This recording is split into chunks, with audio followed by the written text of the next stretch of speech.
Oh,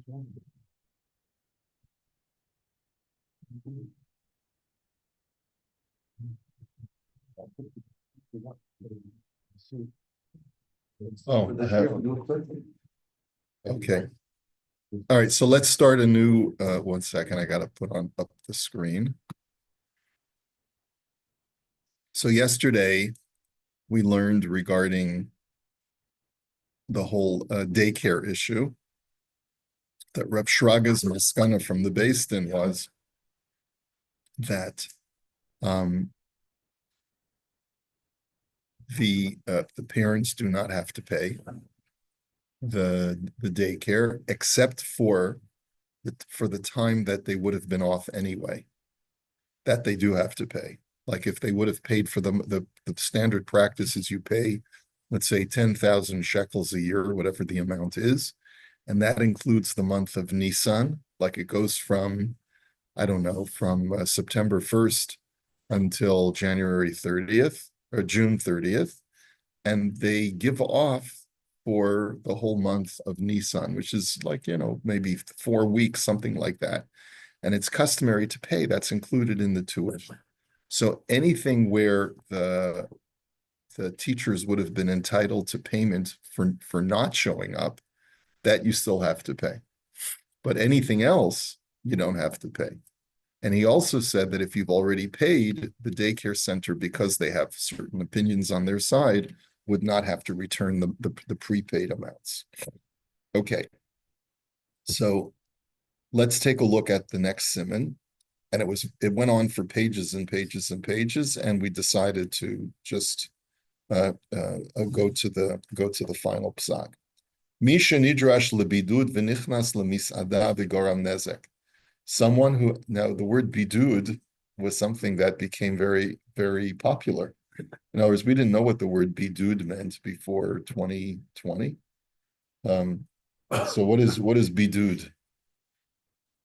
Bidud is isolation. Isolation. To go into bidud. Okay. And he went, so someone who was supposed to be isolating and instead went to a restaurant and got people sick. Adam shuchnas lebidud michshash enose et nagif hakorona. Person who was ordered to go into isolation because there was a concern that he had COVID.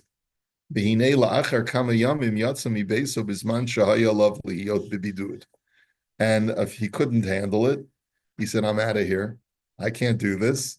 Like we know of many people who just couldn't handle it. And he said, I'm leaving my isolation. And he just said, V'nichnas l'misadasha b'shchuna ve'achal sham aruchat tzorayim.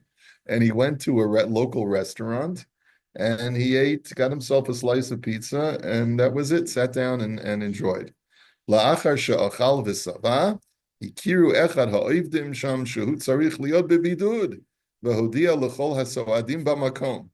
After he's finished his meal, one of the workers in the restaurant recognizes him. He says, "Hey, you're supposed to be in isolation." And he told everyone in the restaurant, Umiyad kulam barchu mehamisada. Everyone runs out of the restaurant, beli l'shalem, without even paying. So, in other words, everyone runs out. Ubal hamisada zarak et kol ha'ochel. And the owner of the restaurant discarded all of the food because he said, oh my gosh, this guy's been breathing on this food it could be infected with the coronavirus. So this is the shaila. Does this fellow have to pay for all the damage? He's got to pay everyone's bill that ran out and didn't pay. He's got to pay for the food that was contaminated, supposedly. Okay, Joby, was there an overreaction here? Definitely an overreaction. But it was the problem is that we can say in retrospect it was an overreaction. Right, there was a lot of panic. But at that time, that was the law. I guess they created a law, right? Yeah. Of isolation. And, right. And so somebody transgresses the law and incurs all this damage. So I guess in real world of transgressing law and causing, I don't know, can you, is it causative, is it causative? We don't even know if he has COVID, it says Hashash, right? Yeah.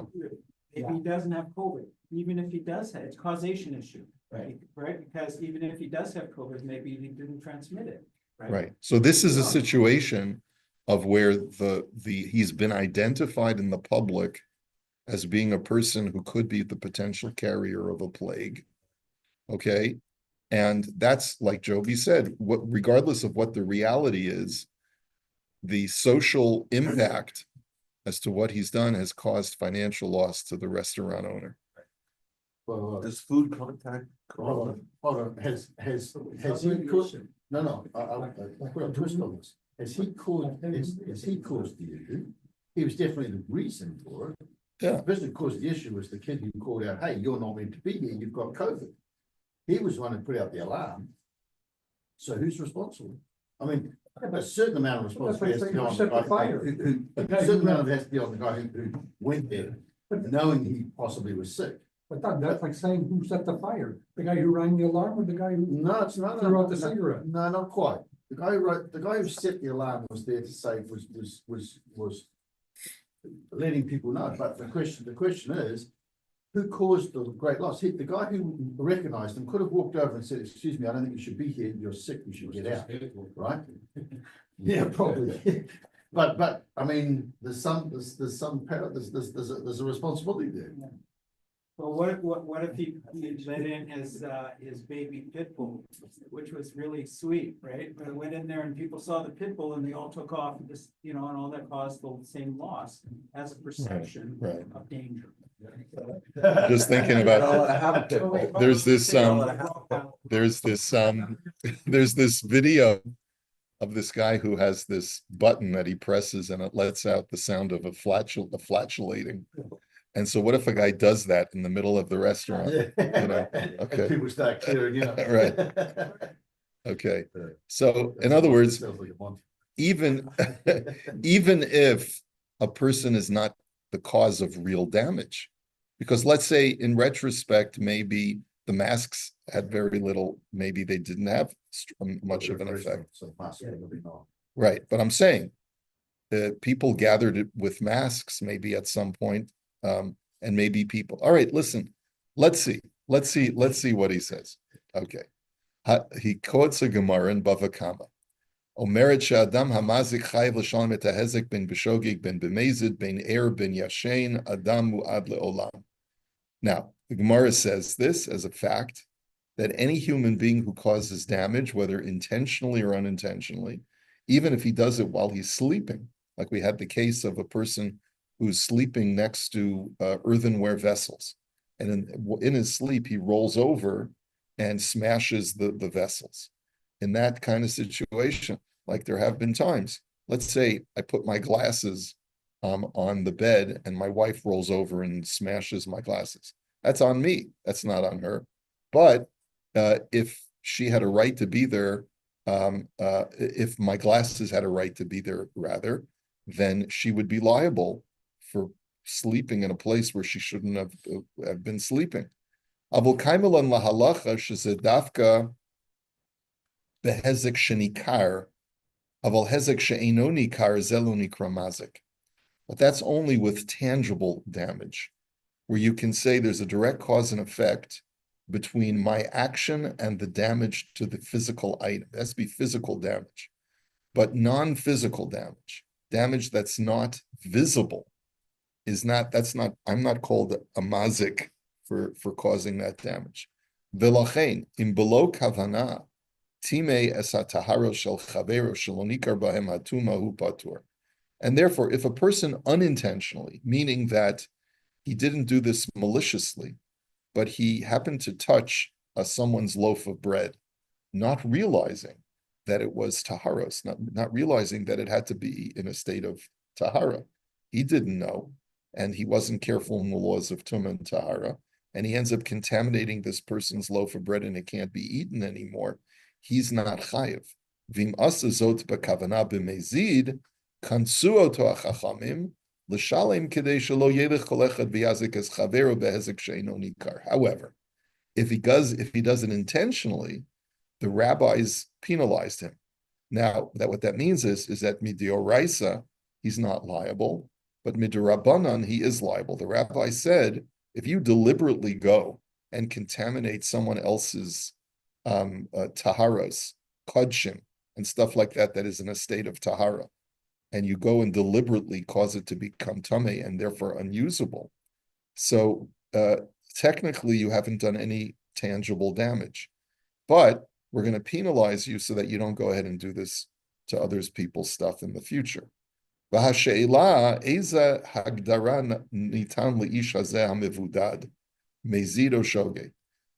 what we would say is like this. This is hezek she'ino nikar.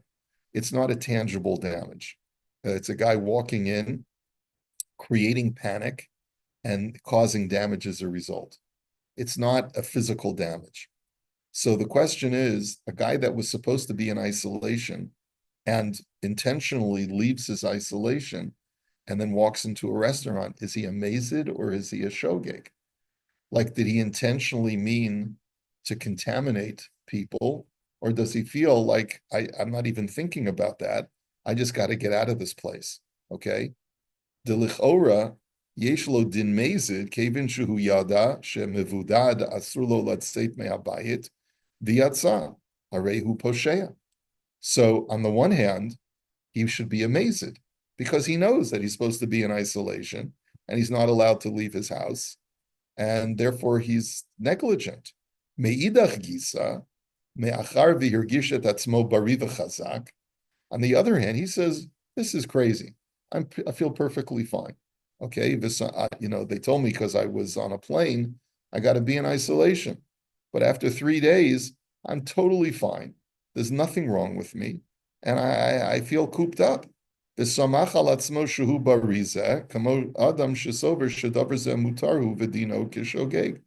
you could say that he's arguing to himself that something is permissible when it's really not permissible, and therefore he's a shogeg. Like, if I think that it's okay to eat this item because there's a picture of a rabbi on the wall, and it turns out that it was treif, so then I only committed the isser b'shogeg. I didn't do it b'mezid, right? Kol zeh le'etzem hama'achalim shezarak ba'al hamisada. So that would apply to the food that the restaurant owner threw away. So, yeah. Apply that it was done by mistake. It was done unmaliciously. I didn't mean for you to have to throw away the food. I feel perfectly fine. It seems like it's totally okay for me to be doing this. Right. And you who threw away the food, maybe you didn't have to, right? But on the other hand, the government is going to require him to throw away the food, because if he feeds that food to anyone and they get sick, he's going to be liable. Okay. Aval. Legabe ha'hefsed shenigrab kitotza'a שהסועדים ברחו מהמסעדה והאנשים האחרים לא באו לאכול במסעדה, זה נחשב גרמה בנזיקין. The fact that he's caused another financial loss, that all the diners ran out of the restaurant without paying, and now other people no one else came in the rest of the day to this restaurant because they were worried that, maybe there's a lingering and he caused a terrible reputation in this local eatery. He says that's a grama. That's causative damage.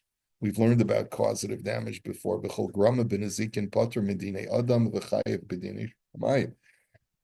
Generally speaking, we say that causative damage cannot be held liable in Beis Din, but he's liable in heaven. Now, there's a long Makor Baruch here, which maybe we'll come back to in a moment. Okay. So that's it. That's the end of the tshuva. What does that really mean? It means Hashem will punish you. So you can't do tshuva, so that's Yom Kippur. You're mechaper on Yom Kippur. So I'm not sure that Yom Kippur will be mechaper. You have to be mefayes the person that you've damaged.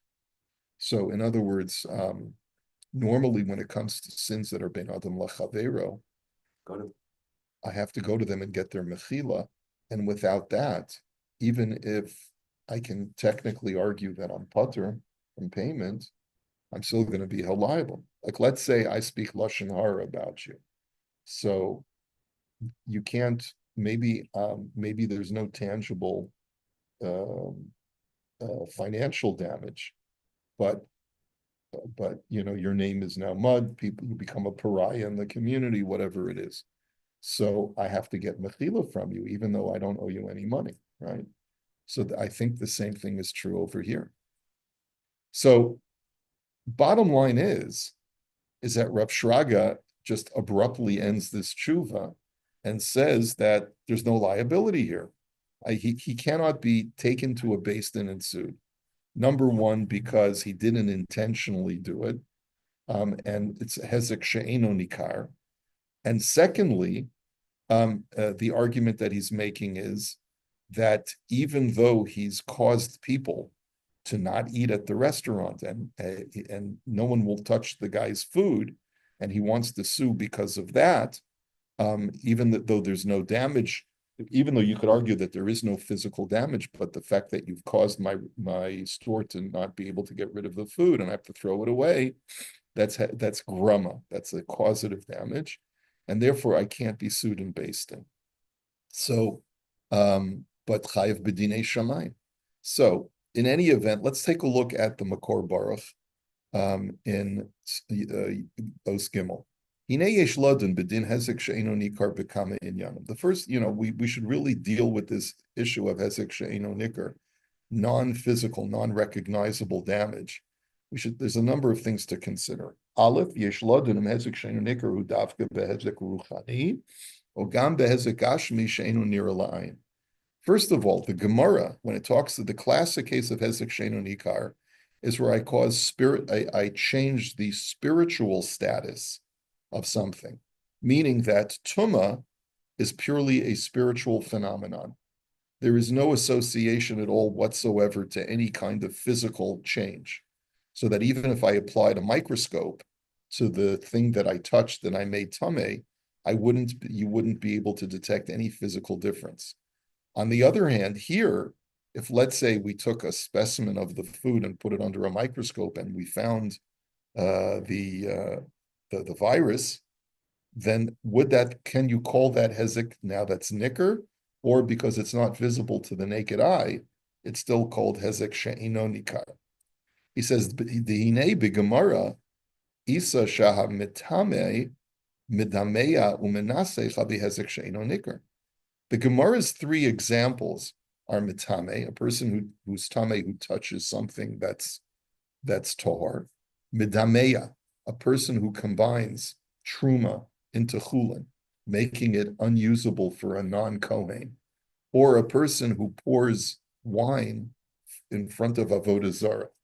So in all of those cases, or a Gentile who pours wine out, in all of those three cases, the damage that is caused is purely on a halachic spiritual level, but it's got nothing to do with any kind of physical alteration or change. He says, gimel dugmaot elohim hezek ruchani. These are all three spiritual changes. Dehem osim nafkamina l'rak liYisrael v'lo le'umos ha'olam. Their ramification is only vis-a-vis a Jew. But a Gentile would see absolutely no difference. A non-Jew would see no difference between wine that was poured for avodah zarah and wine that wasn't poured for avodah zarah. V'lachei naktu kama achronim dehezek gashmi she'eno nikar eno nechshav hezek she'eno nikar kevin sheyesh bazen nafkamina gam lagoy. And therefore, there are a number of achronim who argue that, and I guess he's quoting Rav Elyashiv, that if there is a non-visible damage, but it's such that even a Gentile would desist from paying for that thing, right? So that even a Gentile would consider it damage, that is considered to be hezek shenikar. That's recognizable damage. V'rak behezek ruchani pater de'inze b'chlal make behema yishalamena ayin sham. And it's only spiritual damage that is considered to be pater because it's not included in the Torah's description of damage, which is if you strike an animal. That's the example that the Torah gives, right? V'hinei lefi divrayim yotze, shemi shehidbik b'chaydakim et chavero o ochel, that if a person infects his friend with germs, he infects his friend or he infects food, ein ze nechshav lehezek she'eino nikar.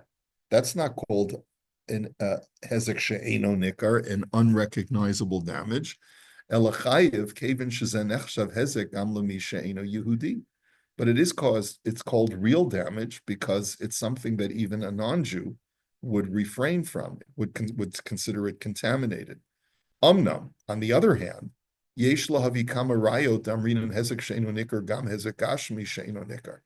There are others who would say that a non-visible damage that has roots in some physical phenomenon like germs would also be called hezek she'eino nikar. In other words, what Makor Baruch is creating is a machlokes. Dehinei kosav hameiri shegozal matbeya v'nifsal nechshav lahezek she'eino nikar ayin sham. That if a person steals a coin and hides it for so long that it's no longer legal currency, legal tender, and then he returns it back to the owner, that's called hezek she'eino nikar. He says, "V'hinei zehu hezek gashmi sheyish bo nafkamina gam lagoy v'afilo hachi hezek she'eino nikar." Now, why is that called hezek she'eino nikar? I stole or I hid your item until it was no longer legal tender, and then I gave it back to you. Well, it's hezek she'eino nikar because it's the same thing that I stole, I'm giving back to you. It's just depreciated so much in value, and therefore I can't be held liable.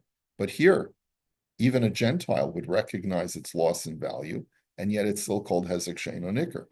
V'chein b'sefer mishberei yam, hevi rayla zemidivrei hashita mekubetza shekasav de behema shiyatzita la'agam b'pshiat hashomer v'hechzira lebeito umeita sham patur. So there's another case that's brought down by the Shita Mikubetzes.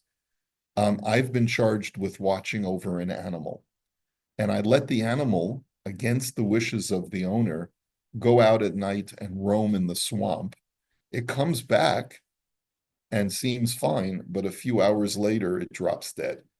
So the Shita Mikubetzes says that I'm putter because it's a hezek she'eino nikar. Umevor bidvarv sham shahayat tzad liftor es hashomer mitzad shezeh shemeta machmat hahevel shahaya ba'agam nechshav lehezek she'eino nikar. It's because the air, one argument why he's putter is because the air in the swamp killed the animal. In other words, apparently it was unhealthy. The Balabais told him not to let him go out. He went against them, But still, I didn't do anything to physically damage the animal. So there's an argument to be made that since I didn't physically damage the animal, I'm not liable. Yes, there was, I'll be chayv b'didei shamayim, but not b'medinei adam.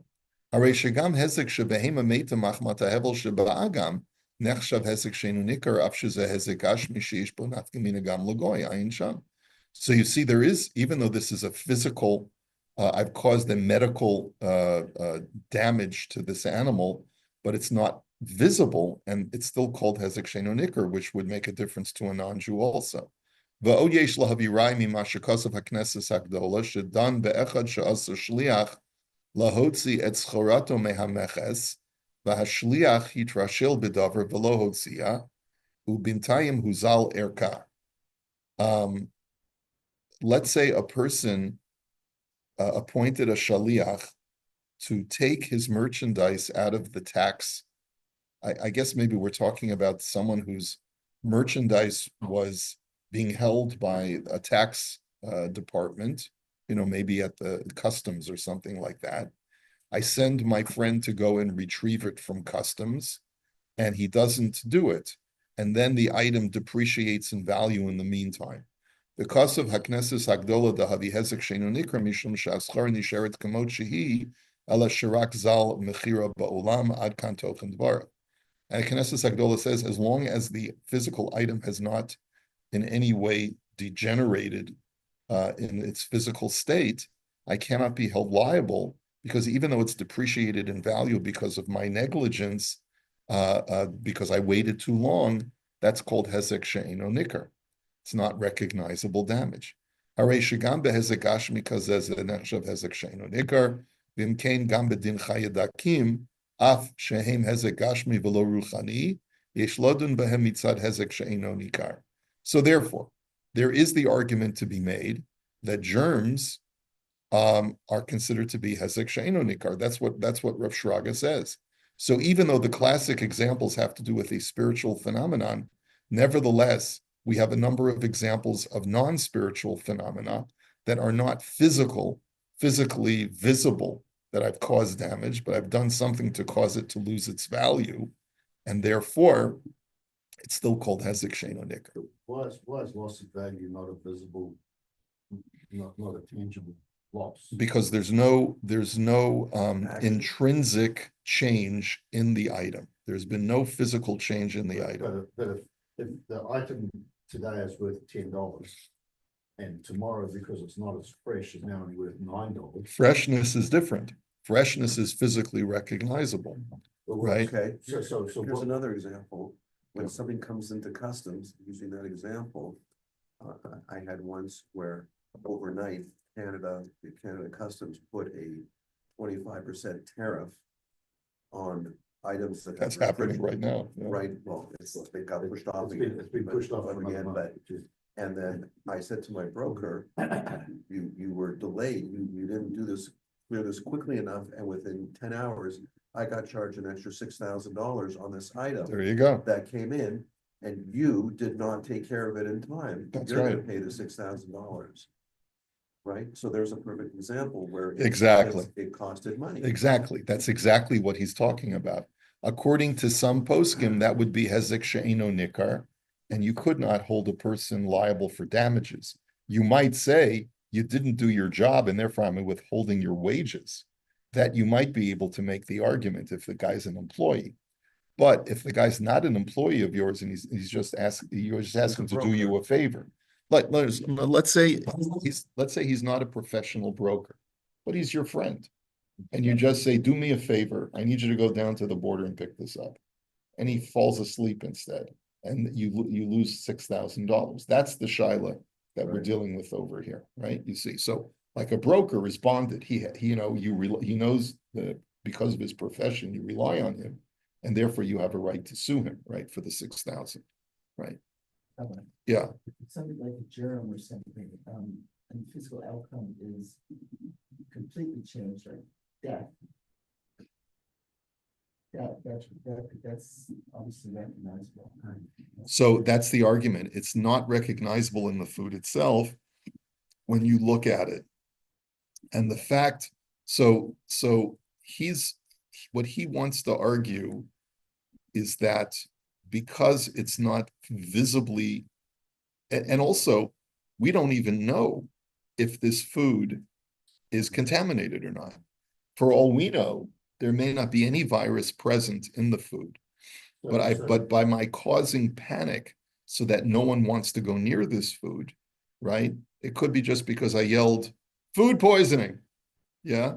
And oh, I found a roach in my food. And I announced that loudly in the restaurant, and everyone just says, I'm out of here. Right. So It's a cockroach, not a Fire, roach. fire. It's a cockroach, not a roach. Yeah. So Rabbi, I know. I know what a roach is. so Rabbi, in Yeah. the case of the. Roach would be happy. They looked after and got out and went to the swamp, somebody came back and survived for a certain amount of time, died. What about if the animal died in the swamp, would that change things? Would that change? It might if the condition of my guardianship was that it wasn't allowed to be in the swamp. If you were told not to let it out and it got out, went in the swamp and died, so putting that into this situation, if in 2 days' time, after somebody had been in that restaurant, they contracted COVID. Yeah, but you still No, can't no, prove no, it. no. Yeah, you don't know it's from this guy. He could have caught it from anybody else. If they went into isolation and because of it, and they showed positive afterwards, I mean, at what point does the responsibility come to this person who made the decision to go out knowing he may or may not be sick? Right. So in all cases, Rav Shraga is arguing that it's hezek she'eino nikar, and I think that it's very, very difficult to demonstrate that I got sick because of you. Wasn't there a Right. case where somebody spat on somebody, or they had HIV or something, and they spat on somebody, and they got taken to court? Yeah. As potentially trying to murder them? Okay, we'll continue Mirza Shem tomorrow. Have a great day, everybody. Tomorrow is the Rosh Tomorrow is Rosh